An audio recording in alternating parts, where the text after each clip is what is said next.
What's up, everybody? I hope you're doing good. It's a beautiful day. Thank you very much for choosing us once more. You are very much appreciated. I see you from South Africa watching us. Thank you so much. Ngiyabonga. I see you from Uganda, from Tanzania, from Rwanda, Kenya. Thank you so much for coming back every time. Thank you, Nigeria, Ghana, Eritrea. All of you guys, I appreciate you. You know, I can't name everybody, but hey, Jamaica, I see you. Tobago, Trinidad, I see you. Thank you so much, United States of America. We are scattered all over the world. And I know this is a big family. This is your first time here. Hey, feel free. Join us. Click on the button. Subscribe so we can see each other every day. I want to see you every day. Okay, so today we have an interesting story. You know, here we share content about Africa. We share about the diaspora. We talk about things that are relevant to us. Okay, so Rishi Sunak of Great Britain has sacked Suella Braverman as Home Secretary. Rishi Sunak, you know Rishi Sunak, this handsome young man, Prime Minister of Great Britain, has sacked Suella Braverman as Home Secretary. I don't know if you remember, we've spoken about Suella Braverman many times. She's not anymore in office. Why? Because she made a comment. Okay, she was being, with the boss, saying, well, the government did allow people to protest against Israel, and that was not okay. So basically, United Kingdom is supposed to be a democratic country. People went in the street in support of Palestinians, saying whatever happening in Palestine and Gaza is unacceptable. So people marched. Many people marched in support of the innocent people of Gaza. And she got really upset because the police did not beat them up. Yeah, she got very upset. So she criticized government. She said, well, government is very ready to beat up when far-right people walk down the streets claiming they're right, they will mistreat them. But these people who are anti-peace, okay, this is how she calls people supporting Palestinians, innocent Palestinians in Gaza, anti-peace. These are hate people, hate lovers. There's only one way to describe those marches. They are hate marches. So government didn't like that. As much as this government is very conservative, they didn't like that. So they kicked her out. Bye-bye. Bye-bye, Suella Braverman. So who is Suella Braverman? Why is it interesting? Suella Braverman. Suella Braverman was born in Harrow. I know he doesn't look very white. Okay, we need to say it that way. I know, well, don't be offended. I'm black. It's fine. So when you talk about Britain, you expect to see English people in some way. I'm just saying, okay, nothing bad. Braverman, well, props to Britain for being a lovely country that accepts everybody. Okay, congratulations. I'm just trying to give a context so everybody can understand. Suella Braverman was born in Harrow, Greater London, raised in Wembley. She's a daughter of Molay Pile Mosien and Christine Fernandez, both Indian origin. Both of Indian origin, who immigrated to Britain in the 1960s from Mauritius and Kenya, respectively. Interesting, right? So her parents migrated. Both her parents are Indians origin. They migrated from Mauritius and Kenya to Great Britain. She was born in Great Britain. She became politician. Now she's part of the group of people who doesn't like foreigners. Okay, they don't want you to come to their country. They want to keep it the way it is. Interesting, right? Okay, so let me just remind you, at the time in the 1960s, just after, that was when Idi Amin of Uganda, I'm sure you heard about this guy. Yeah, they've made all these crazy movies about him, making him sound like he's such a, you know what I mean? Yeah, that's what they do. Idi Amin chased the Indians off his country because the country was run by Indians. How did the Indians get to Uganda? Indians came to Uganda during colonialism when British people came to Africa. They took over Kenya and Uganda. They wanted to build a railroad coming from Mombasa, which is the coast of Kenya, all the way to Kampala, which is the capital of Uganda. Please put the map so people can understand. From Mombasa all the way to Kampala, a railroad was to be built by British people. But the British people, for some reason, preferred to work with Indians people on the railroad. I don't know why. That's an interesting point. Why did the British come to Africa and not use Africans to build the railroad? But they went all the way back to India to get Indians to come and build the railroad. Yeah, that's an interesting one. Okay. Were the Africans not effective? Like, were they difficult to deal with? Or were the Indians more effective? I have no idea. Anyway, so the Indians stayed there, and after colonialism, some of them went back to India. Some got citizenship to Britain, and some decided to stay in both Kenya and Uganda. So there are huge communities of Indians in Kenya and Uganda, respectively. However, in the 1960s, the Indians in Uganda were very much centralized within themselves. They lived just within their own groups. Okay, they did not make friends with Africans. They did not intermarry with Africans. They had their own communities, their own restaurants, their own businesses. Okay, so there were Ugandans, but Indians. Okay, they were not very much involved with anything with, yeah. Idi Amin did not like that. Indians were very good, astute enterprisers and businessmen. They knew about business. So most of the business were run by Indian people. In other words, they ran the economy. However, when they made the money, instead of reinjecting the money into the Ugandan economy, they sent the money back to India or in the bank account in Britain. So Idi Amin did not like that. He said, are you Ugandans or you are British? So if you are Ugandans, then I guess you need to start investing in Uganda. You need to start being Ugandan. You need to start, not just have domestic workers that are Ugandans. How about you marry a Ugandan, or you get a Ugandan man to marry somebody in your clan, so we can really say you are from here and you're not just profiting from the economics. Okay, so Idi Amin was about that, but the Indians could not change. And he said, you know what? I'm giving you 90 days. 90 days to pack your stuff and leave, because you're not Ugandans.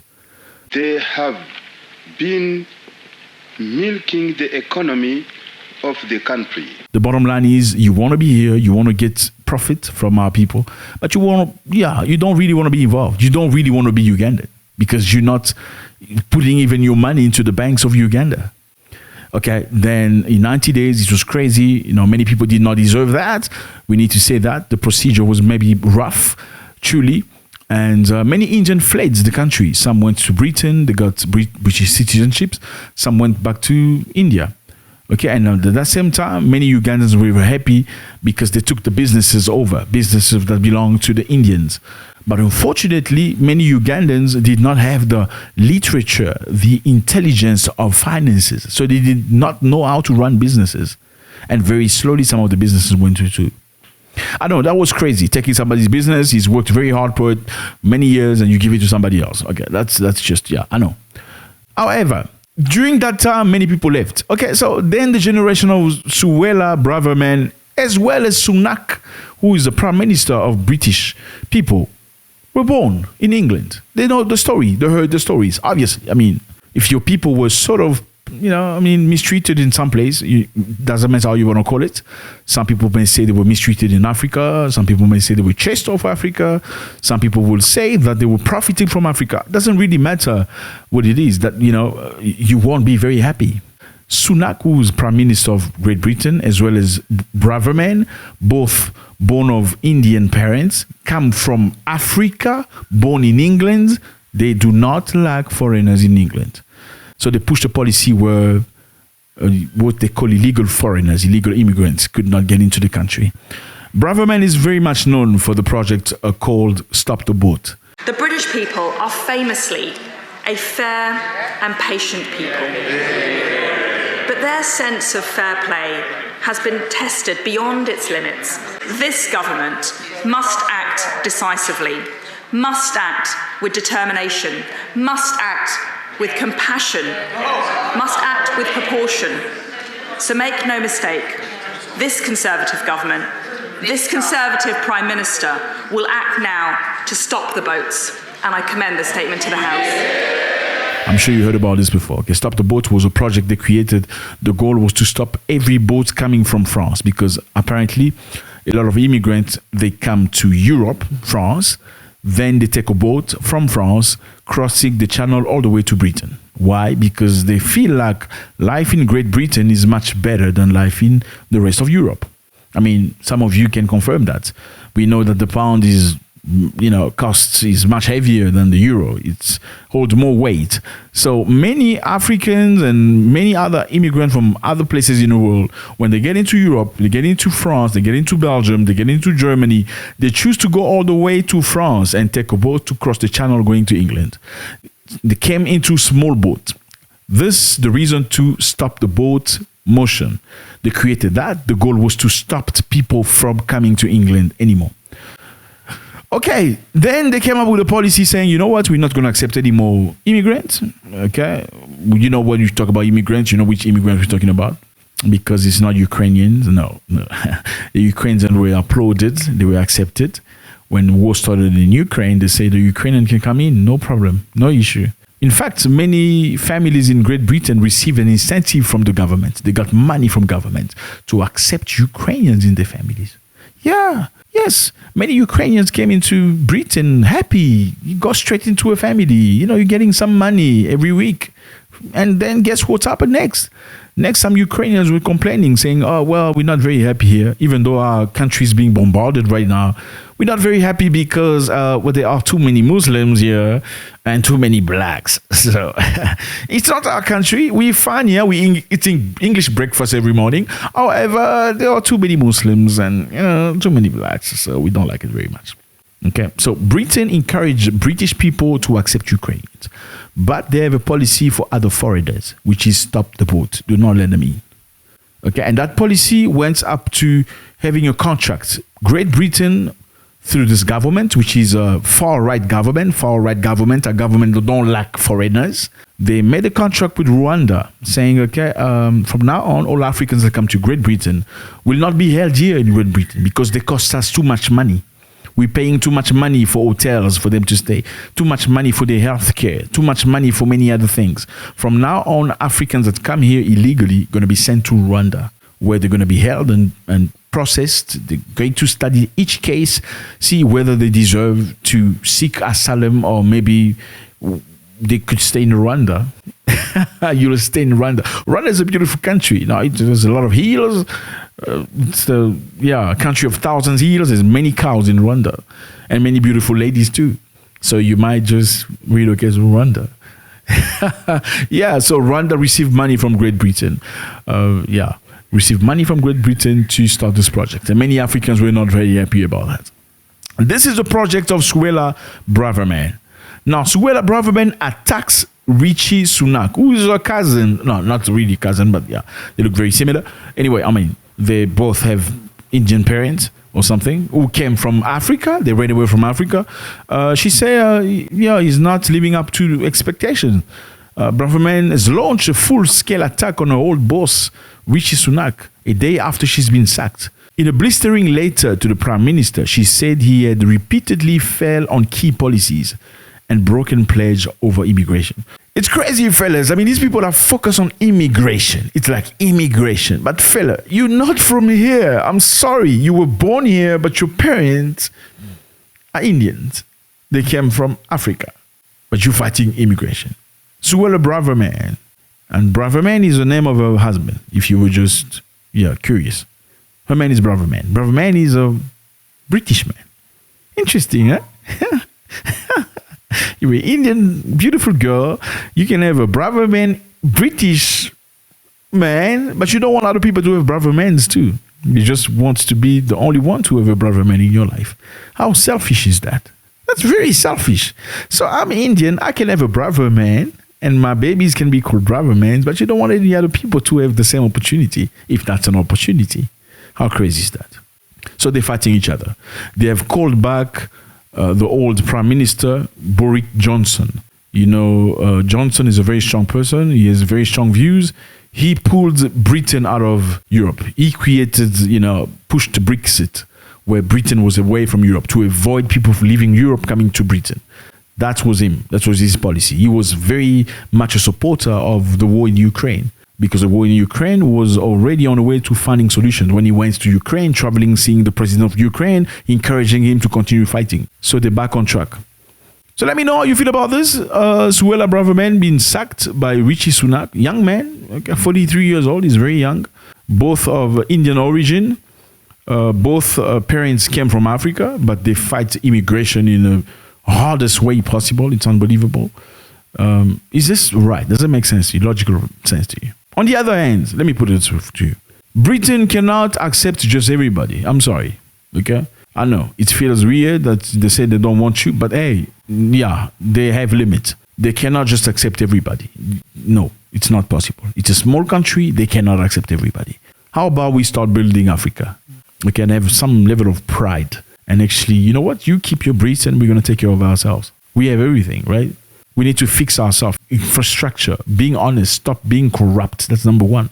So we can create paradise where we are. You know, it doesn't feel good that you have to leave your home, go cross Mediterranean seas to try go to a place where nobody wants you. So, no, I mean, have a level of pride. Whatever money you have, this is how I speak to youth of Africa.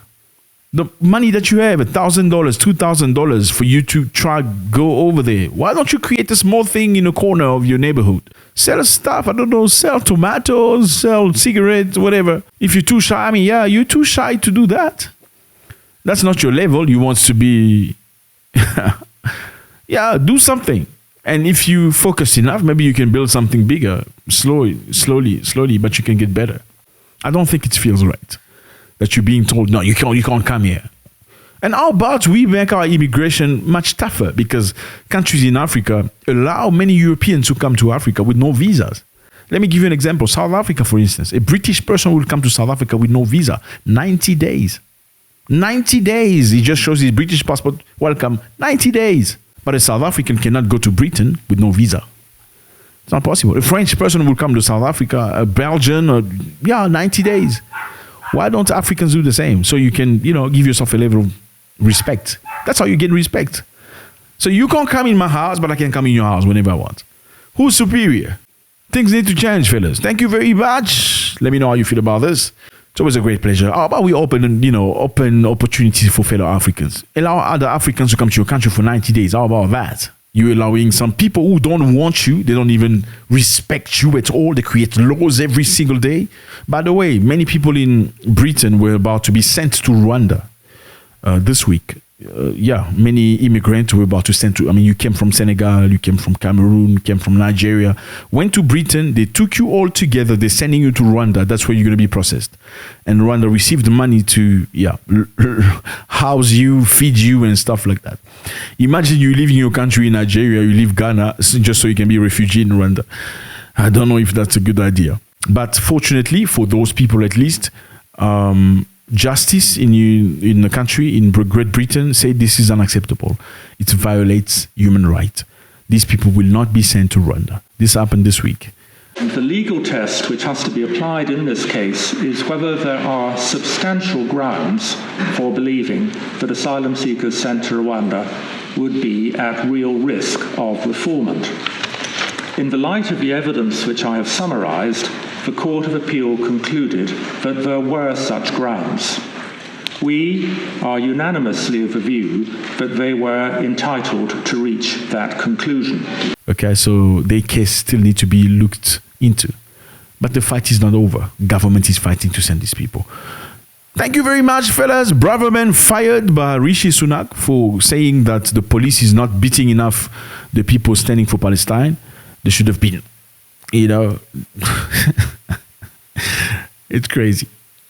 Let me know how you feel about this. God bless.